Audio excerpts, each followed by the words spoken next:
ಮಕ ಸಪ್ಪೆ ಹಾಕೊಂಡು ಹಿಂಗ್ ಕೂತಿರ್ತಾರೆ ಕೆಫೆಲಿ 15-20 ಲಕ್ಷ ಕಿತ್ಕೋತಾರೆ ನಿಮ್ ಹತ್ರ. ಮನೆ ಕುತ್ಕೊಂಡು ಅವ್ರು ಹೆಂಡತಿ ಕಾಫಿನೇ ಕುಡಿತಾರೆ.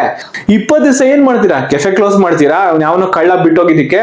ನಮಸ್ಕಾರ ಎಲ್ರಿಗೂ. ನೀವೇನಾದ್ರೂ ಒಂದು ಕಾಫಿ ಶಾಪ್ ನೀಡಬೇಕು ಅಂತಿದ್ರೆ, ಕೆಫೆ ಓಪನ್ ಮಾಡ್ಬೇಕು ಅಂತಿದ್ರೆ ಏನೇನ್ ಪ್ರಿಪರೇಷನ್ ಬೇಕು, ಎಷ್ಟು ದುಡ್ಡು ಬೇಕಾಗುತ್ತೆ, ಎಷ್ಟು ದೊಡ್ಡ ಅಂಗಡಿ ಇಟ್ಕೋಬೇಕಾಗುತ್ತೆ, ಅಂದ್ರೆ ಒಂದು ಶಾಪ್ ಇಟ್ಕೋಬೇಕಾಗುತ್ತೆ, ಎಷ್ಟು ನಿಮ್ ಬಜೆಟ್ ಆಗುತ್ತೆ, ಹೇಗೆ ನೀವು ಫುಡ್ ನ ಮ್ಯಾನೇಜ್ ಮಾಡ್ಬೇಕಾಗುತ್ತೆ, ಕಸ್ಟಮರ್ ನ ಹೇಗೆ ಹ್ಯಾಂಡಲ್ ಮಾಡ್ಬೇಕಾಗುತ್ತೆ, ಒಂದು ಸಂಕ್ಷಿಪ್ತವಾದ ವಿವರ ಇದರಲ್ಲಿ ವಿಡಿಯೋಲಿ ಇರುತ್ತೆ. ವಿಡಿಯೋನ ಸಂಪೂರ್ಣ ನೋಡಿ ಅಂತ ಹೇಳ್ತಾ ಬನ್ನಿ ವಿಡಿಯೋನ ಶುರು ಮಾಡೋಣ. ಎಷ್ಟೋ ಜನ ಏನ್ ಮಾಡ್ತಿದ್ದಾರೆ ಗೊತ್ತಾ? ಕಾಫಿ ಶಾಪ್, ಕೆಫೆ ಓಪನ್ ಮಾಡಕ್ಕೆ ಎಲ್ಲದಕ್ಕೂ ಫ್ರಾಂಚೈಸಿ. ಇವಾಗ ಅಂಡರ್ವೇರ್ ಮಾರಕ್ಕೂ ಫ್ರಾಂಚೈಸಿ, ಬಟ್ಟೆ ಮಾರಕ್ಕೂ ಫ್ರಾಂಚೈಸಿ, ಶೂ ಮಾರಕ್ಕೂ ಫ್ರಾಂಚೈಸಿ, ಇವಾಗ ಊಟ ತಿಂಡಿಗೂ ಫ್ರಾಂಚೈಸಿ ಬಂದ್ಬಿಟ್ಟಿದೆ. ಅದರಲ್ಲೂ ಕಾಫಿ ಟೀ ಮಾರಕ್ ಯಾಕ್ರಿ ಬೇಕು ಫ್ರಾಂಚೈಸಿ? ಕಾಫಿ ಟೀ ಯಾವ ಗಂಡು ಮಕ್ಳು ಕೂಡ ಮಾಡ್ತಾರೆ, ಹೆಣ್ಮಕ್ಳು ಚೆನ್ನಾಗಿ ಮಾಡೇ ಮಾಡ್ತಾರಲ್ವಾ? ಆ ಕಾರಣಕ್ಕೋಸ್ಕರ ಫ್ರಾಂಚೈಸಿ ದೋಕಾಗೆ ನೀವು ಹಿಡಿಯಕ್ ಹೋಗ್ಬೇಡಿ. ಫ್ರಾಂಚೈಸಿ ಬಿಸ್ನೆಸ್ ಏನಾದ್ರು ಇದ್ರಲ್ಲಿ ತಗೊಂಡ್ಬಿಟ್ರೆ ಲಾಭ ಇಲ್ಲ, ಅವ್ನು ತಿಂತಾನೆ ಆರಾಮಾಗಿ ಕೂತ್ಕೊಂಡು. ನೀವು ಅನುಭವಿಸಿ, ನೀವು ಕಷ್ಟಪಟ್ಟು ಬೆಳಿಗ್ಗೆ ಒಂದು 10 ಗಂಟೆ 11 ಗಂಟೆ ಕೆಫೆ ಓಪನ್ ಮಾಡಿ ರಾತ್ರಿ 10 ಗಂಟೆವರೆಗೂ ಹರ್ಕೊಂಡು ಶನಿವಾರ ಭಾನುವಾರ ಎಲ್ಲ ಕಷ್ಟಪಟ್ಟು ಒಂದ್ ದಿವಸ ರಜಾ ನಡೆಸ್ತಿರೋ ಫ್ರಾಂಚೈಸಿ ಬಿಸ್ನೆಸ್ ಏನ್ ಮಾಡ್ತಾರೆ, ಫ್ರಾಂಚೈಸಿ ಎಲ್ಲ ದುಡ್ಡನ್ನ ತಗೊಂಡ್ ಹೋಗ್ತಾನೆ. ಆ ಕಾರಣಕ್ಕೋಸ್ಕರ ಈ ವಿಡಿಯೋ ನೋಡಕ್ ಶುರು ಮಾಡೋಕ್ಕಿಂತ ಮುಂಚೆ ನೀವು ಒಂದ್ ವಿಷಯ ಅರ್ಥ ಮಾಡ್ಕೊಳ್ಳಿ. ಯಾವುದೇ ಕಾರಣಕ್ಕೂ ಫ್ರಾಂಚೈಸಿನ ನೀವು ತಗೋಬಾರ್ದು. ಫ್ರಾಂಚೈಸಿ ಮೇಲೆ ನಿಮ್ದೇ ಒಂದು ಬ್ರ್ಯಾಂಡಿಂಗ್ ಅಲ್ಲಿ, ನಿಮ್ದೇ ಒಂದು ಅಲ್ಲಿ ಈ ಬಿಸ್ನೆಸ್ ಶುರು ಮಾಡಿ. ಹಾಗೂ ಯಾವ ರೀತಿ ಕೆಫೆಗಳಿರುತ್ತೆ ನೀವು ನೋಡಿರ್ತೀರ, ಹಲವಾರು ರೀತಿ ಕೆಫೆಗಳಿರುತ್ತೆ. ಒಂದ್ ರೀತಿ ಎರಡು ರೀತಿ ಇರೋಲ್ಲ. ಯಾವ ರೀತಿ ಅಂತಂದ್ರೆ, ಒಂದು ಟೀ ಅಥವಾ ಕಾಫಿ ಎಕ್ಸ್ಪರ್ಟ್ಸ್ ಇರ್ತಾರ. ಈಗ ಇರಾನಿ ಕಾಫಿ ಕೇಳಿರ್ತೀರ, ಅವ್ನು ಚಿಕ್ಕ ಲೋಟದಲ್ಲಿ ಕೊಡ್ತಾನೆ, ವೈಟ್ ಲೋಟ, ಪಿಂಗಾಳಿ ಲೋಟದಲ್ಲಿ ಕೊಡ್ತಾನೆ. ಅದೇ ರೀತಿ ಕಾಫಿನೇ ಅಲ್ಲಿ ತುಂಬಾ ಚೆನ್ನಾಗಿರ್ತಪ್ಪ, ಅಲ್ಲೋಗೆ ಕುಡಿಬೇಕು ಅಂತ ಸ್ಟಾರ್ ಬಾಕ್ಸ್ ಇರ್ಬೋದು, ಅಥವಾ ಏನು ಲೆವಿಸ್ಟಾ ಇರ್ಬೋದು, ಇದ್ಯಾರು ಎಲ್ಲ ಬ್ರ್ಯಾಂಡ್ಗಳಿದಾವಲ್ಲ, ಅವ್ರದ್ದೇ ಕಾಫಿ ಶಾಪ್ಗಳಿರುತ್ತೆ. ಯಾವ್ದು ಬೇಡ, CCD ಕೆಫೆ ಕಾಫಿ ಡೇ, ಅಲ್ಲಿ ಕಾಫಿ ಕುಡಿಯಕ್ಕೆ ಎಷ್ಟೋ ಜನ ಹೋಗ್ತಾರಲ್ಲ, ಆ ತರ ಕಾಫಿ ಎಕ್ಸ್ಪರ್ಟ್ ನೀವು ಆಗ್ಬೋದು. ಅಂದ್ರೆ ಫುಲ್ಲು ಮಷಿನ್ ಇಟ್ಕೊಂಡು ಚೆನ್ನಾಗಿ ಬ್ಲೆಂಡ್ ಮಾಡಿ ಕಾಫಿಗಳನ್ನ, ಕ್ಯಾಪೆಚಿನೋ ಆಗ್ಲಿ, ನಾರ್ಮಲ್ ಕಾಫಿ ಆಗ್ಲಿ, ನಾರ್ಮಲ್ ಟೀ ಆಗ್ಲಿ, ಇರಾನಿ ಕಾಫಿ ಆಗ್ಲಿ, ಈ ತರ ಹಲವಾರು ರೀತಿ ಮಾಡ್ಬೋದು. ಅಥವಾ ಥೀಮ್ ಕೆಫೆ ಅಂತ ಕೂಡ ಕರೀತಾರೆ. ಏನಿದು ಥೀಮ್ ಕೆಫೆ ಅಂದ್ರೆ, ಜನ ಏನ್ ಬರ್ತಾರಲ್ಲ ಈ ಕಾಫಿಗೋಸ್ಕರ ಬರೋದು ಕಾಫಿ ಟೀ ಎಕ್ಸ್ಪರ್ಟ್ಸ್. ಆದ್ರೆ ಈ ಥೀಮ್ ಕೆಫೆಗೆ ಬರೋರು ಗೇಮಿಂಗ್, ಒಂದು ಗೇಮಿಂಗ್ ರಿಲೇಟೆಡ್ ಕೆಫೆ ಅಂದ್ರೆ ಒಂದು ಪ್ಲೇ ಸ್ಟೇಷನ್ ಇಟ್ಬಿಟ್ಟು ಅಥವಾ ಒಂದು ವಿಡಿಯೋ ಗೇಮ್ಗಳನ್ನ ಇಟ್ಬಿಟ್ಟು ನೀವು ಮಾಡೋದನ್ನ ಗೇಮಿಂಗ್ ಕೆಫೆ ಅಂತಾರೆ. ಅದೇ ರೀತಿ ಪೆಟ್ ಅನಿಮಲ್ಸ್, ನಾಯಿಗಳಿಗೆ ಬೆಕ್ಕಳಿಗೆ ಏನು ಇಟ್ಕೊಂಡಿರ್ತಾರಲ್ಲ, ಈ ಸಿಟಿ ಸೈಡ್ ಎಲ್ಲ ಜಾಸ್ತಿ ಮನೆ ಇದ್ದೇ ಇರುತ್ತೆ. ಹೌದು, ಅದನ್ನ ತಗೊಂಡೋಗಿ ಬೇರೆ ನಾಯಿಗಳಿಗೆ ಮೀಟ್ ಮಾಡ್ಸೋದು, ಅವ್ರು ಆಟ ಆಡ್ಸಕ್ಕೆ ಆ ನಾಯಿಗಳಿಗೆ ಅಥವಾ ಬೆಕ್ಕಳಿಗೆ ಒಂದು ಜಾಗ ಮಾಡಿ ಅದ್ರ ಜೊತೆಗೆ ಒಂದು ಕೆಫೆನ ಜೊತೆಗೆ ಓಪನ್ ಮಾಡಿದ್ರೆ ಪೆಟ್ ಅನಿಮಲ್ಸ್ ರಿಲೇಟೆಡ್ ಕೆಫೆ ಅಂತಾರೆ. ಅದೇ ರೀತಿ ಇಂಡೋರ್ ಗೇಮ್ಸ್, ನೀವು ಇದಿರ್ಬೋದು, ಚೌಕಾಬಾರ ಅಂತ ಹಿಡಿದು, ಅಳುಗುಳಿ ಮನೆಯಿಂದ ಹಿಡಿದು, ಸ್ನೇಕ್ ಅಂಡ್ ಲ್ಯಾಡರ್ ಎಲ್ಲದು ಕೂಡ ಇಂಡೋರ್ ಗೇಮ್ಸ್ ಅಲ್ಲಿ ಬರುತ್ತೆ. ಅದೇ ರೀತಿ ಹೊಸ ಹೊಸ ಬಿಸ್ನೆಸ್ ಈ ತರ ಎಲ್ಲ ಇಂಡೋರ್ ಗೇಮ್ಸ್ ಬರುತ್ತಲ್ಲ, ಆ ತರ ಇಂಡೋರ್ ಗೇಮ್ಸ್ ಇಡೋ ಕೆಫೆ. ಜೊತೆಗೆ ಮಿಸ್ಟ್ರಿ ಕೆಫೆ ಅಥವಾ ಥ್ರಿಲ್ಲರ್ ಕೆಫೆ, ಒಂಥರ ಎಕ್ಸ್ಪೀರಿಯನ್ಸ್ ನ ಕೊಡೋದು, ಮಿಸ್ಟ್ರಿ ಅಥವಾ ಥ್ರಿಲ್ಲರ್ ಗೇಮ್ಸ್ ನ ಆಡ್ಸೋದು, ಅಥವಾ ಈ ರೀತಿ ಎಲ್ಲ ಕೆಫೆಗಳನ್ನು ಕೂಡ ಥೀಮ್ ಕೆಫೆ ಅಂತ ಕರೀತಾರೆ. ಅದಿಲ್ಲ ಅಂದ್ರೆ ನೀವು ಪೇಸ್ಟ್ರೀಸ್ ಮತ್ತೆ ಬೇಕರಿ ಇರೋ ಕೆಫೆಗಳು ನೋಡಿರ್ತೀರ. ಪೇಸ್ಟ್ರೀಸ್ ಮತ್ತೆ ಬೇಕರಿ ಐಟಮ್ಗಳಿಗೆ ಫೇಮಸ್ ಇರೋ ಕೆಫೆಗಳು, ಈ ರೀತಿ ಎಲ್ಲ ಕೆಫೆಗಳನ್ನು ಓಪನ್ ಮಾಡ್ಬೋದು. ಇದಿಲ್ಲ ಅಂದ್ರೂ ಕೂಡ ಒಂದು ನಾರ್ಮಲ್ ಕೆಫೆ ನೀವು ನೋಡಿರ್ತೀರಾ, ಫಾಸ್ಟ್ ಫುಡ್ ನ ಇರೋ ಕೆಫೆಗಳು. ಫಾಸ್ಟ್ ಫುಡ್ ಮತ್ತೆ ಕಾಫಿ ಟೀ ಎಲ್ಲಾನು ಕೊಡ್ತಿರ್ತಾರೆ. ಫಾಸ್ಟ್ ಫುಡ್ ಅಲ್ಲಿ ನೀವು ಕಾಮನ್ ಆಗಿ ಏನ್ ನಾವು ನೋಡ್ತೀವಿ, ಪಿಜ್ಜಾ, ಜ್ಯೂಸ್ಗಳು, ಮ್ಯಾಗಿ, ಮತ್ತೆ ಫ್ರೆಂಚ್ ಫ್ರೈಸ್, ಈ ತರ ಫ್ರೈಡ್ ಐಟಮ್ಗಳು, ಸ್ಯಾಂಡ್ವಿಚ್ಗಳು, ಹೀಗೆ ಎಕ್ಸೆಟ್ರಾ ಎಕ್ಸೆಟ್ರಾ ಇದನ್ನೆಲ್ಲ ಮಾರ್ತಾರೆ. ಈ ತರ ಹಲವಾರು ರೀತಿ ಕೆಫೆಗಳನ್ನ ನಡೆಸ್ಕೊಂಡು ಹೋಗ್ತಾರೆ. ಈ ರೀತಿಯಲ್ಲಿ ನೀವು ಯಾವ್ದು ನಿಮ್ಗೆ ಚೆನ್ನಾಗಿ ಕಾನ್ಸೆಪ್ಟ್ ಹೊಂದ್ಕೊಳ್ಳುತ್ತೋ ಆ ಕೆಫೆನ ನೀವು ಕೂಡ ಶುರು ಮಾಡ್ಬೋದು. ನೀವು ಯೋಚನೆ ಮಾಡ್ಬೇಕು ಕೂತ್ಕೊಂಡು, ನಂಗೆ ಯಾವ್ದಪ್ಪ ಬೆಸ್ಟ್, ಒಂದು ಟೀ ಕಾಫಿ ಸಿಂಪಲ್ ಇಟ್ಕೊಂಡು ಬಿಸ್ಕೆಟ್ಸ್ ಆ ತರ ಇಟ್ಕೊಂಡ್ರೆ ಓಕೆನಾ, ಅಥವಾ ಬೇಕರಿ ಪೇಸ್ಟ್ರೀಸ್ ಆ ತರ ಇಟ್ಕೊಂಡು ಕೆಫೆ ನಡೆಸೋದು ಸ್ವಲ್ಪ ಸ್ಟ್ಯಾಂಡರ್ಡ್ ಆಗಿ ಚೆನ್ನಾಗಿ ಅನ್ಸುತ್ತೆ, ಅಥವಾ ಕಾಫಿ ಎಕ್ಸ್ಪರ್ಟ್, ಟೀ ಎಕ್ಸ್ಪರ್ಟ್ಸ್, ಕ್ಯಾಪಚಿನೋ ಆಗ್ಲಿ, ಇಂಗ್ಲಿಷ್ ಕಾಫಿಗಳೇನಿದೆಲ್ಲ ಆ ತರ ಕಾಫಿಗಳು ನೀವು ನಡೆಸಕ್ಕೆ ಇಷ್ಟಪಡ್ತೀರಾ, ಅಥವಾ ಈ ಗೇಮ್ಸ್ಗಳು, ಥೀಮ್ ಕೆಫೆ, ಇಂಡೋರ್ ಗೇಮ್ಸ್ಗೆ ಅಥವಾ ಥ್ರಿಲ್ಲರ್ ಮಿಸ್ಟ್ರಿ ಗೇಮ್ಸ್, ಪೆಟ್ ಅನಿಮಲ್ಸ್ಗೆ ಈ ತರ ಕೆಫೆಗಳನ್ನ ನಡೆಸಬೇಕು ಅಂತಾರೆ. ನಿಮ್ಮ ಒಂದು ಯೋಚನೆ ಬಿಟ್ಟಿದ್ದು ನೀವು ಅದನ್ನ ಚೂಸ್ ಮಾಡ್ಕೋಬಹುದು. ಆ ಚೂಸ್ ಮಾಡ್ಕೊಂಡ್ಮೇಲೆ ಬಹು ಮುಖ್ಯವಾದ ಏನಂದ್ರೆ, ಎಷ್ಟೋ ಜನ ತಪ್ಪು ಕೂಡ ಇದ್ರಲ್ಲಿ ಮಾಡ್ತಾರೆ ಅಂದ್ರೆ, ಕ್ರೌಡ್ ಯಾರು, ನಾನು ಫ್ಯಾಮಿಲಿ ಕ್ರೌಡ್ಗೆ ಕೇಟರ್ ಮಾಡ್ತೀನಿ, ಫ್ಯಾಮಿಲಿ ಕ್ರೌಡ್ ನ ಆಕರ್ಷಿಸ್ತಿದೀನೋ, ಅಥವಾ ಕಾಲೇಜ್ ಅಕ್ಕಪಕ್ಕ ಇದೆ ಅಲ್ಲಿ ಪಕ್ಕ ಮಾಡಿ ಅವ್ರ ಮಾತ್ರ ಆಕರ್ಷಿಸ್ತಿದೀನೋ, ಅಥವಾ ಮಕ್ಕಳಿಗಾದ್ರೆ ಇಂಡೋರ್ ಕೆಫೆ, ಮಕ್ಕಳಿಗೆ ಪೆಟ್ ಅನಿಮಲ್ಸ್ ರಿಲೇಟೆಡ್ ತಗೋಬಹುದು.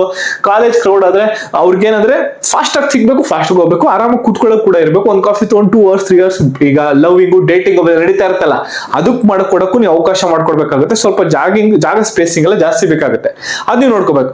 ಎಷ್ಟೋ ಜನ ಕೆಫೆ ಓಪನ್ ಮಾಡೋರು ಅಥವಾ ಈ ತರ ಬಿಸ್ನೆಸ್, ಆ ಊಟ ತಿಂಡಿ ಬಿಸ್ನೆಸ್ ಅಲ್ಲಿ ಫೇಲ್ಯೂರ್ ಆಗೋಕೆ ತುಂಬಾ ಮೇಜರ್ ರೀಸನ್ ಏನ್ ಗೊತ್ತಾ? ಲೊಕೇಶನ್ ಮತ್ತೆ ಸ್ಪೇಸ್. ಯಾವ ಜಾಗ ಕಮ್ಮಿ, ತುಂಬಾ ಚಿಕ್ಕ ಜಾಗದಲ್ಲಿ ಓಪನ್ ಮಾಡ್ತಾರೆ, ಅಥವಾ ಲೊಕೇಶನ್ ಎಲ್ಲೋ ಇರುತ್ತೆ, ಅದ್ ಕೆಫೆ ಹುಡ್ಕೊಂಡು ಜನ ಹೋಗಲ್ಲ. ನಿಮ್ಮ ಕೆಫೆ ಜನರ ಮಧ್ಯೆ ಇರಬೇಕು. ಅದ್ರ ಅರ್ಥ ಏನಂದ್ರೆ, ಒಂದು ಮೇನ್ ರೋಡ್ ಪಕ್ಕ, ಈ ಹಾಸ್ಪಿಟಲ್ಸ್ ಅಲ್ಲಿ ಜನ ಬರ್ತಾರೆ ಯಾರೋ ನೋಡ್ಲಿಕ್ಕೆ, ವೇಟಿಂಗ್ ಮಾಡಕ್ ಇರ್ತಾರೆ, ಆ ತರ ವೇಟಿಂಗ್ ಇರೋ ಕಡೆ ಪಕ್ಕದಲ್ಲೇ ಕೆಫೆ ಇದ್ದಾರೆ, ಅಲ್ಲೋಗಿ ಸ್ವಲ್ಪ ಕೂತ್ಕೊಂತಾರೆ. ಅಥವಾ ಕಾಲೇಜ್ ಅಕ್ಕಪಕ್ಕ, ಈ ತರ ಮೇನ್ ರೋಡ್ಗೆ ನಿಮ್ಮ ಕೆಫೆ ಅಟ್ಯಾಚ್ ಆಗಿರ್ಬೇಕು. ಎಲ್ಲೋ ಒಂದ್ ಮೂಲೆಯಲ್ಲಿ ಇದ್ರೆ ನಿಮ್ ಕೆಫೆನ ಹುಡ್ಕೊಂಡು ಬರಬೇಕು ಅಂದ್ರೆ ಜನರಿಗೆ ಫ್ರಾಂಚೈಸಿ ಇರಲ್ವಲ್ಲ, ಫ್ರಾಂಚೈಸಿ ಹೆಸರು ನೆನಪಿರುತ್ತೆ, ಹುಡ್ಕೊಂಡು ಹೋಗ್ತಾರೆ. ಅದೊಂದೇ ರೀಸನ್ ಫ್ರಾಂಚೈಸಿ ಬಿಟ್ರೆ ಬೇರೆ ಯಾವ ರೀತಿಕ್ಕೂ franchise waste and worst idea ಅಂತ ನಾನು ಹೇಳ್ತೀನಿ. ಜೊತೆಗೆ ನೋಡಿ, ಪಾರ್ಕಿಂಗ್ ಸ್ಪೇಸ್ ಇರಬೇಕು. ಈ ಪಾರ್ಕಿಂಗ್ ಸ್ಪೇಸ್ ಹೋಗಿನ ಮುಂಚೆ ಲೊಕೇಶನ್ ಸ್ಪೇಸ್ ನೋಡಿ. 50% ಗಿಂತ ಹೆಚ್ಚಿನ ಜನರು ಕೆಫೆ ಬಿಸ್ನೆಸ್ ಅಲ್ಲಿ ಅಥವಾ ಯಾವುದೇ ಫುಡ್ ರಿಲೇಟೆಡ್ ಬಿಸ್ನೆಸ್ ಅಲ್ಲಿ ಫೇಲ್ ಆಗೋದು ಇದೇ ಕಾರಣಕ್ಕೆ. ಯಾಕೆಂದ್ರೆ ಒಂದು ಫುಟ್ ಫಾಲ್ ಇರಲ್ಲ. ಫುಟ್ ಫಾಲ್ ಅಂದ್ರೆ ಜನ ವಸ್ತಿ ಇರೋ, ಜನ ಓಡಾಡೋ ಜಾಗದಲ್ಲಿ ಇರೋದೇ ಇಲ್ಲ ಕೆಫೆ. ಆ ಕಾರಣಕ್ಕೆ ಅವ್ರು ಅತಿ ಹೆಚ್ಚಾಗಿ ಫೇಲ್ ಆಗ್ತಾರೆ ಅಲ್ವಾ. ಈಗ ಪಾರ್ಕಿಂಗ್ ಹೋಗ್ಬಿಡ್ತೀನಿ, ಸ್ವಲ್ಪ ಮಟ್ಟಕ್ಕಾದ್ರು ಪಾರ್ಕಿಂಗ್ ಇರಬೇಕು. ನಿಮ್ಮ ಅಂಗಡಿ ಮುಂದೆ ಫ್ರಂಟ್ ಅಲ್ಲಿ ಬೋರ್ಡ್ ಚೆನ್ನಾಗಿ ಹೋರ್ಡಿಂಗ್ ಕಾಣ್ಬೇಕು. ಅವ್ರಿಗೆ ಬ್ರ್ಯಾಂಡ್, ನಿಮ್ದೇ ಒಂದು ಬ್ರ್ಯಾಂಡ್ ಹೆಸರಲ್ಲಿ ಶುರು ಮಾಡಿರ್ತಾರಲ್ಲ, ಈ ಕಾಫಿ ಹಟ್ಟಿ, ಹಳ್ಳಿ ಹಟ್ಟಿ, ಅದು ಇದು ಅಂತ ಹೊಸ ಅವ್ರವ್ರದ್ದೇ ಬ್ರ್ಯಾಂಡ್ಗಳು ಮಾಡ್ಕೊಂತಾರಲ್ಲ, ಆ ತರ ನಿಮ್ ಬ್ರ್ಯಾಂಡಿಂಗ್ ಕಾಣ್ಬೇಕು. ಮುಂದೆ ಅಟ್ಲೀಸ್ಟ್ ಒಂದು ಕಾರು, ಒಂದೆರಡು ಬೈಕ್ ನಿಲ್ಸೋಷ್ಟಾದ್ರೂ ಮಿನಿಮಮ್ ಸ್ಪೇಸ್ ಇರಬೇಕು ಒಂದು ಪಾರ್ಕಿಂಗ್ಗೆ. ಅದು ಮುಖ್ಯ. ಯಾಕೆಂದ್ರೆ ತಕ್ಷಣ ನಿಲ್ಸಕ್ ಅವರು ಯೋಚನೆ ಮಾಡುವ, ಇಲ್ಲಿ ಪಾರ್ಕಿಂಗ್ ಇಲ್ಲ ಅನ್ನೋ ಕಾರಣಕ್ಕೆ ಎಷ್ಟೋ ಜನ ವಿಸಿಟ್ ಮಾಡದೇ ಇರೋ ಚಾನ್ಸಸ್ ಕೂಡ ಇರುತ್ತೆ. ಆ ಕಾರಣಕ್ಕೋಸ್ಕರ ವಿಸಿಬಿಲಿಟಿ ತುಂಬಾ ಮುಖ್ಯ. ನಾನು ಹೇಳ್ದಂಗೆ ಹೋರ್ಡಿಂಗ್ ಇರ್ಬೋದು, ಬೋರ್ಡ್ ಇರ್ಬೋದು, ಜನ ಓಡಾಡ್ತಿದ್ರೆ ನಿಮ್ ಕೆಫೆ ಕಾಣ್ತಿರ್ಬೇಕು. ನೀವು ಒಳಗ್ ಬರ್ತಾರೆ, ಇಲ್ಲಿ ಹೋಗುತ್ತೆ, ಗ್ಲಾಸ್ ಡೋರ್ಸ್ ಇರಬೇಕು, ಒಳಗೆ ಏನ್ ನಡೀತಿ ಅನ್ನೋದು ಕೂಡ ಜನರಿಗೆ ಕಾಣಿಸೋದ್ರಿಂದ ಅಟ್ರಾಕ್ಷನ್ ಕೂಡ ಆಗೋ ಚಾನ್ಸಸ್ ಇರುತ್ತೆ. ಹಾಗೂ 200 ಇಂದ 400 ಸ್ಕ್ವೇರ್ ಫೀಟ್ ಬೇಕಾಗುತ್ತೆ ಜಾಗ. ಇದು ಮಿನಿಮಮ್. ನೀವು ಹೊಸದಾಗಿ ಕೆಫೆನ್ ಶುರು ಮಾಡ್ತೀರಾ ಅಂದ್ರೆ 500 square feet, 700 square feet, 800 square feet commercial space ಅಲ್ಲಿ ಬೇಜಾನ್ ದುಡ್ಡು ಇಸ್ಕೊಂಡ್ಬಿಡ್ತಾರೆ. 40,000 50,000 ಹಿಡಿದು ಲಕ್ಷಾಂತರ ರೂಪಾಯಿ ಬಾಡಿಗೆ ಕಟ್ಟಬೇಕಾಗುತ್ತೆ. ಬಾಡಿಗೆ ಕಟ್ಟೋದ್ರಲ್ಲೇ ಸುಸ್ತಾಗಿ 6 ತಿಂಗಳಿಗೆ ಕೆಫೆ ಮುಚ್ಚಿಬಿಡ್ತೀರಾ. ಆ ಕಾರಣಕ್ಕೋಸ್ಕರ ಚಿಕ್ಕದಾಗಿ ಚೊಕ್ಕದಾಗಿ ಶುರು ಮಾಡಿ, ಆಮೇಲೆ ಚೆನ್ನಾಗಿ ಬಿಸ್ನೆಸ್ ಇಂಪ್ರೂವ್ ಆಗ್ತಿದೆ ಅಂದ್ರೆ ಆಮೇಲೆ ದೇವ್ರಣೆ ನೀವು ಅದನ್ನ ಎಕ್ಸ್ಟೆಂಡ್ ಮಾಡ್ಕೊಂಡು ಹೋಗಿ. ಎಷ್ಟೋ ಜನ ಏನ್ ಮಾಡ್ತಾರೆ, ದೊಡ್ಡ ದಕ್ಷ ಓಪನ್ ಮಾಡ್ತಾರೆ, 6 ತಿಂಗಳಿಗೆ ಅಲ್ಲಿ ನೋಡಿದ್ರೆ ಎಲ್ಲ ಟಾಟಾ ಬಾಯ್ ಮಾಡ್ಕೊಂಡು ಅಂಗಡಿ ಕ್ಲೋಸ್ ಮಾಡ್ಕೊಂಡು ಇನ್ನೊಬ್ರು ಯಾರೋ ಶೆಟ್ರ್ ಕ್ಲೋಸ್ ಮಾಡಿ ಇನ್ನೊಬ್ರು ಶೆಟ್ರು ಬೇರೆ ಬ್ರ್ಯಾಂಡಿಂಗ್ ಅಲ್ಲಿ ಇನ್ನೊಂದೇನೋ ಓಪನ್ ಮಾಡ್ಕೊಂತಾರೆ. ಬೆಂಗಳೂರಲ್ಲಿ ತುಂಬಾ ಕಾಮನ್ ಆಗ್ಬಿಟ್ಟಿದೆ. ಏನ್ ಮಾಡ್ತಾರೆ, ಇನ್ನೊಂದೇನಂದ್ರೆ ಓಪನ್ ಮಾಡ್ಕೊಂತಾರೆ, ಅದು ಸೈಡ್ ಅಲ್ಲಿ ಇರುತ್ತೆ. ಮೇನ್ ರೋಡ್ ಅಲ್ಲಿ ಇದ್ರೆ ಒಳ್ಳೆ ವ್ಯಾಪಾರ ಆಗುತ್ತೆ, ಜನ ನೋಡ್ತಾರೆ, ಏನೋ ಒಂದು ಕಾಫಿ ತಗೊಂಡು ಹಿಂಗೆ ಹೋಗ್ಬಿಡ್ತಾರೆ. ಆದ್ರೆ ಮೇನ್ ರೋಡ್ ಅಲ್ಲಿ ಇಲ್ಲ ಅಂದ್ರೆ, ಜನ ವಸ್ತಿಲ್ಲ ಅಂದ್ರೆ ತುಂಬಾನೇ ಕಷ್ಟ ಆಗುತ್ತೆ. 3 ರಿಂದ 7 ಲಕ್ಷ ಇನ್ವೆಸ್ಟ್ಮೆಂಟ್ ಅಲ್ಲಿ ನೀವು ಈ ಕೆಫೆನ ಓಪನ್ ಮಾಡಬಹುದು. ಚಿಕ್ಕ ಒಂದು ಸ್ಕ್ವೇರ್ ಫೀಟ್ ಜಾಗ ತಗೊಂಡ್ರೆ, ಒಂದು ಬ್ರೇಕ್ ಡೌನ್ ಇಲ್ಲಿ ಕೊಟ್ಬಿಡಿ ನೋಡಿ. 1 ರಿಂದ 2 ಲಕ್ಷ ನಿಮ್ಗೆ ಇಂಟೀರಿಯರ್ ಸ್ಮಾರ್ಟ್ ಸಿಗ್ಬೇಕಾಗುತ್ತೆ. 3 ಲಕ್ಷದಿಂದ 5 ಲಕ್ಷ ಬಂಡವಾಳದಲ್ಲಿ ನಾನು ಹೇಳ್ತಾ ಇದ್ದೀನಿ. ಇದಕ್ಕೆ ನೀವು ಹೆಚ್ಚು ಕಮ್ಮಿ ಹಾಕೋಬಹುದು, ಅಷ್ಟೇ ನಿಮ್ಗೆ ಆಗುತ್ತೆ. ಇವಾಗ ಕ್ಲಾರಿಟಿಯಾಗಿ ಕ್ಲೀನ್ ಆಗಿ ಕೇಳಿಸ್ಕೊಂಡ್ಬಿಡಿ. ಆ 3 ರಿಂದ 5 ಲಕ್ಷ ಹೇಗೆ ಉಪಯೋಗ ಆಗುತ್ತೆ ಅಂತ ಇವಾಗ ಮಾಹಿತಿ ಕೊಡ್ತೀನಿ. 1 ರಿಂದ 2 ಲಕ್ಷ ನಿಮ್ಗೆ ಇಂಟೀರಿಯರ್ಸ್ ಮತ್ತೆ ಒಳಗೆ ಫರ್ನಿಚರ್ ಏನೇನ್ ಬೇಕಲ್ಲ, ಒಳಗೆ ಸೀಟಿಂಗ್ ಆಗ್ಲಿ, ಟೇಬಲ್ ಆಗ್ಲಿ, ಕೌಂಟರ್ ಆಗ್ಲಿ, ಎಲ್ಲದಕ್ಕೂ ಹೋಗ್ಬಿಡುತ್ತೆ. ಇಂಟೀರಿಯರ್ಸ್ ನ ಆದಷ್ಟು ಕಮ್ಮಿಯಾಗಿ ಮಾಡಿಸಿ, ತೀರಾ ವಿಪರೀತವಾಗಿ ಮಾಡಿಸಿ 20 ಲಕ್ಷ ಕೊಟ್ಟು ಕೂಡ ಮಾಡಿಸ್ಬೋದು. ಇದೇ 200 ರಿಂದ 400 ಸ್ಕ್ವೇರ್ ಫೀಟ್ಗೆ ಆ ತರ ಹೋಗ್ಬಿಟ್ಟು ಹೋಲ್ಸೇಲ್ ಆಗಿ ಮಾಡಿಸ್ಕೊಂಡು ಅಲ್ಲೂ ಕೂಡ ನೀವು ಮಠ ಹಾಕ್ತೀರಾ. ನಿಮ್ಮ ಕಾನ್ಸಂಟ್ರೇಷನ್ ಈ ಬಿಸ್ನೆಸ್ ಅಲ್ಲಿ ಏನಿದ್ರು ನೀವು ಒಳ್ಳೆ ಟೇಸ್ಟ್ ಕೊಡೋದ್ರಲ್ಲಿ ಇರಬೇಕು. ಇಂಟೀರಿಯರ್ಸ್ ನೋಡ್ಬಿಟ್ಟು ಕೂಡ ಜನ ಬರ್ತಾರೆ.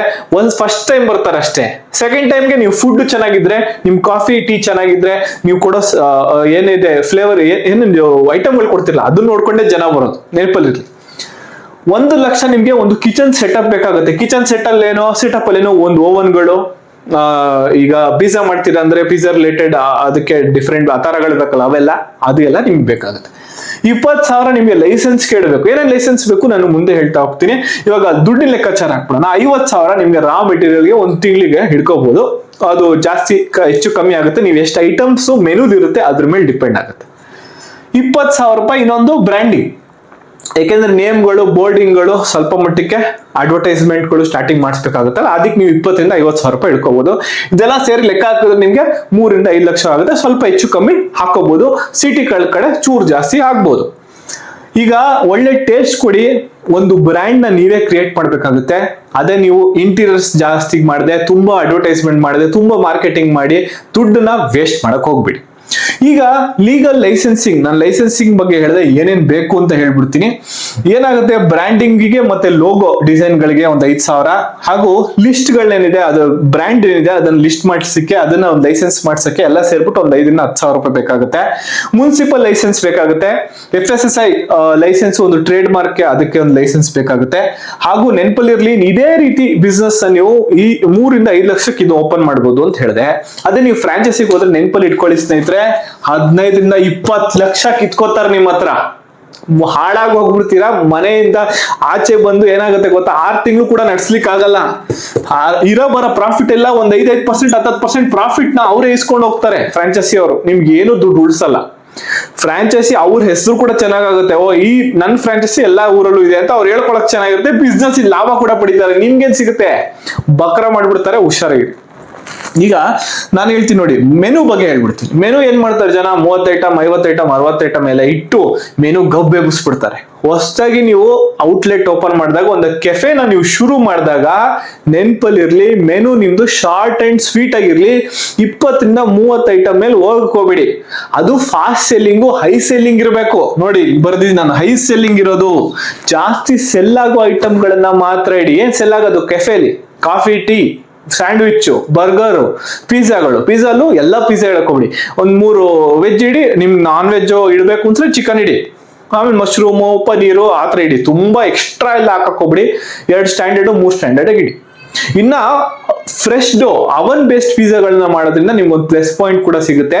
ಎಲ್ಲಾ ಕಡೆ ನಾರ್ಮಲ್ ಒಂದು ಸಿಗುತ್ತೆ. ಡೋ ತಗೋತಾರೆ, ಅದು ಪ್ರಿಪೇರ್ಡ್ ಬಂದ್ಬಿಡುತ್ತೆ.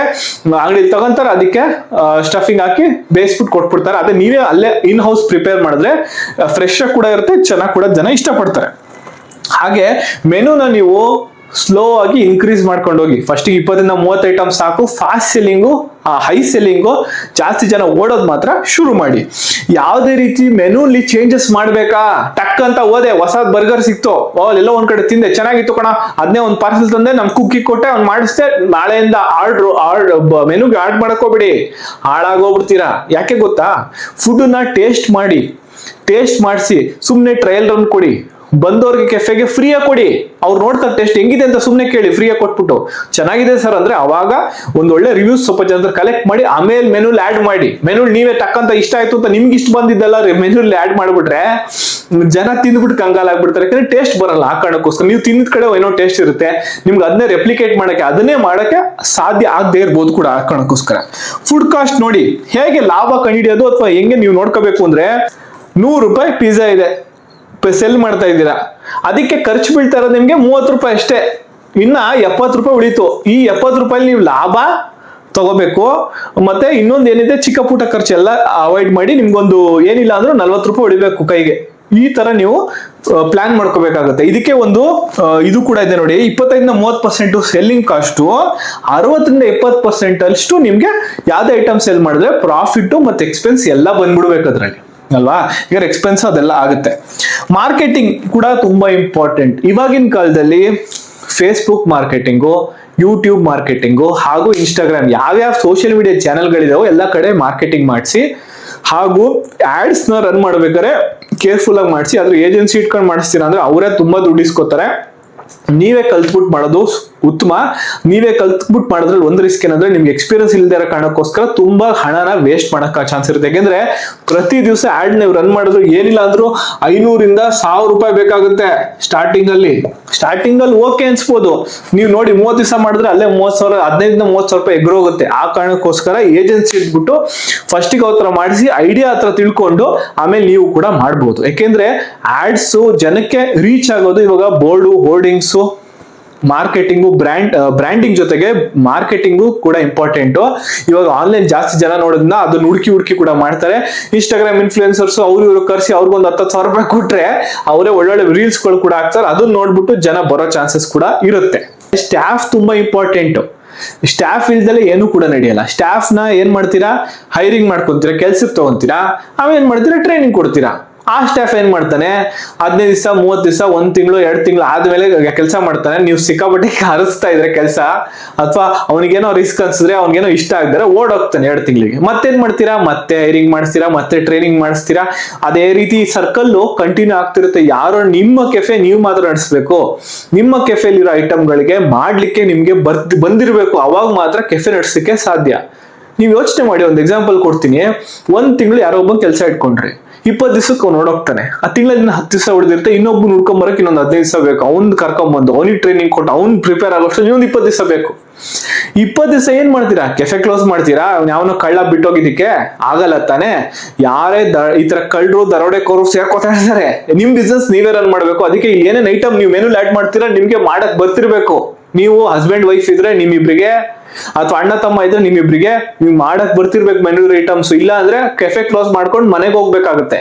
ಇಷ್ಟೊತ್ತರೆಗೂ ವಿಡಿಯೋ ನೋಡಿದ್ರೆ ವಿಡಿಯೋಗೆ ಲೈಕ್ ಮಾಡಿ, ಹಾಗೆ ಚಾನಲ್ಗೆ ಸಬ್ಸ್ಕ್ರೈಬ್ ಮಾಡ್ಕೊಳ್ಳೋದು ಮರಿಬೇಡಿ. ತುಂಬಾ ಇಂಪಾರ್ಟೆಂಟ್ ಮಾಹಿತಿ ಸ್ವಲ್ಪ ಕೊಟ್ಬಿಡ್ತೀನಿ. ಇದನ್ನ ಯಾವತ್ತೂ ಕೆಫೆ ಓಪನ್ ಮಾಡ್ಬೇಕಾದ್ರೆ ಮನೆಯಕ್ಕೆ ಹೋಗ್ಬಿಡಿ. ಏನಂದ್ರೆ ಇಂಟೀರಿಯರ್ಸ್ಗೆ ಖರ್ಚು ಮಾಡಬಾರ್ದು. ನಾನು ಅವಾಗಲೇ ಹೇಳಿದೆ, ಇಂಟೀರಿಯರ್ಸ್ಗೆ ಖರ್ಚು ಮಾಡಬೇಡಿ. 1 ರಿಂದ 2 ಲಕ್ಷದೊಳಗೆ ಇಂಟೀರಿಯರ್ಸ್, ಫರ್ನಿಚರ್ ಎಲ್ಲ ಬರಬೇಕು. ಬರಲ್ವಾ? ಎಷ್ಟೋ ಕೆಫೆಗಳು ಬೆಂಗಳೂರಲ್ಲಿ ಅಥವಾ ನಗರದಲ್ಲಿ ಎಲ್ಲ ಊರಲ್ಲೂ ಕ್ಲೋಸ್ ಆಗ್ತಾ ಇರ್ತವೆ. ಅಂಗಡಿಗಳು ಕ್ಲೋಸ್ ಆಗುತ್ತೆ, ಓಪನ್ ಆಗುತ್ತೆ, ಲಾಸ್ ಆಗುತ್ತೆ, ಕ್ಲೋಸ್ ಆಗುತ್ತೆ. ಆ ತರ ಪ್ರಾಡಕ್ಟ್ಸ್ ಗಳನ್ನ ನೀವು ಇಲ್ಲಿ ತಂದ್ಬಿಟ್ಟು ನಿಮ್ಮ ಕೆಫೆಗೆ ಸೆಕೆಂಡ್ ಹ್ಯಾಂಡ್ ಪ್ರಾಡಕ್ಟ್ಸ್ ಹಾಕೋದ್ರಿಂದ ನೀವು ಒಂದು ಮಟ್ಟಿಗೆ ದುಡ್ಡನ್ನ ಉಳಿಸಬಹುದು. ಫುಡ್ ಕ್ವಾಲಿಟಿನೇ ಇಂಪಾರ್ಟೆಂಟ್. ಅದೇ ನಿಮ್ಮ ಬ್ರ್ಯಾಂಡಿಂಗು, ಅದೇ ನಿಮ್ಮ ಜನರನ್ನ ಒಂದ್ಸಲ ಬಂದಿರೋ ಇಂಟೀರಿಯರ್ಸ್ ಬಂದು ಹೋಗ್ತಾರೆ, 2ನೇ ಸಲ ಬಂದಿರೋ ಟೇಸ್ಟ್ ಗೆ ಬರೋದು.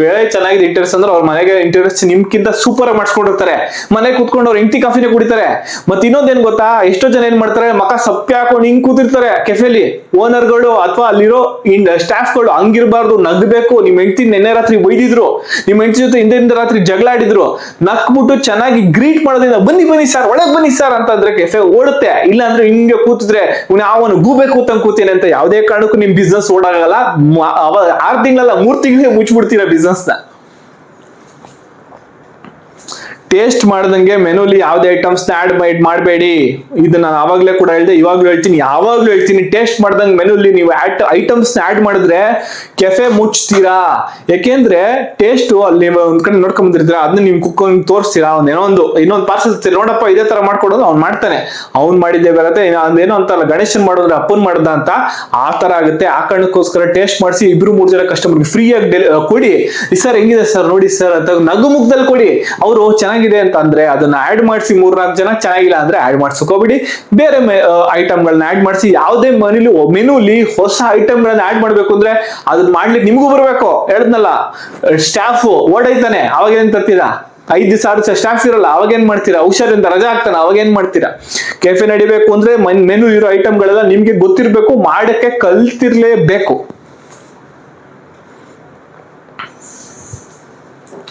ಕಸ್ಟಮರ್ ಫೀಡ್ಬ್ಯಾಕ್ ಕೊಡ್ತೀಯಾನೆ ಅಂದ್ರೆ, ಗೂಗಲ್ ರಿವ್ಯೂಸ್ ಹಾಕ್ತಿದ್ದಾನೆ ಅಂತಂದ್ರೆ ಅವ್ನಿಗೋಗಿ ಫೋನ್ ಮಾಡಿ ಬೈಯೋದೋ ಅಥವಾ ಜಗಳ ಆಡೋದೋ ಅಥವಾ ಹಂಗೆ ಸಾರ್ ಹಿಂಗ್ ಸಾರ್ ಅಂತ ಹೇಳ್ದಂಗೆ ಆ ರಿವ್ಯೂಸ್ ನ ಕಣ್ಗೊತ್ಕೊಂಡು ಮುಚ್ಕೊಂಡು ಬಾಯಿ ಬ್ಯಾಕು ಎಲ್ಲ ಮುಚ್ಕೊಂಡು ನೀವೇನ್ ಮಾಡ್ಬೇಕು, ಆ ರಿವ್ಯೂಸ್ ನ ವರ್ಕ್ ಮಾಡಿ ಕಷ್ಟಪಟ್ಟು ಆ ರಿವ್ಯೂಸ್ ಇಂದ ಹೊರಗೆ ಬಂದು ಇಂಪ್ರೂವ್ ಮಾಡ್ಕೋಬೇಕು ನಿಮ್ ಕೆಫೆನ.